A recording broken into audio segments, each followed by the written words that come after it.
पाठारे चषक क्रिकेट स्पर्धेअंतर्गत eagle cricket academy आणि कैलासवासी अण्णा मोगणे सहारा स्पोर्ट्स कोल्हापूर यांच्यात शासकीय तंत्रनिकेतनच्या मैदानावर साखळी सामना पार पडला. नाणेफेक जिंकून ईगलनं प्रथम फलंदाजी करत पहिल्या डावात 254 धावा केल्या.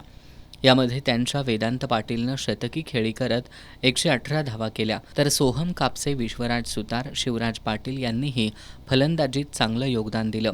कैलासवासी अण्णा मोगणे सहारा संघाच्या पृथ्वीराज पाटीलनं 3, वीरेन कोळंकी, श्लोक पाटील यांनी प्रत्येकी 2 आणि वरद पाटील यानं 1 बळी मिळवला. प्रत्युत्तरादाखल खेळताना सहाराचा पहिला डाव 118 धावांवर आटोपला.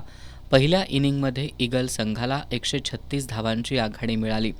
फलंदाजीत कैलासवासी अण्णा मोगणे सहाराकडून स्पर्श खवरे आणि वीर बेलेकर यांनी एकाकी झुंज दिली. ईगलकडून वेदांत पाटीलनं 6, अभय जाधवनं 3 आणि विश्वराज सुतारनं 1 बळी मिळवला. ईगल संघाला मिळालेल्या 136 धावांच्या मोठ्या आघाडीमुळं सहारा संघाला फॉलो ऑन दिला. त्यानंतर दुसऱ्या डावातही सहारा संघाचा डाव 148 धावांवर आटोपला. त्यांच्या अर्णव पाटीलनं 44 तर वीर बेलेकरनं 14 धावा केल्या.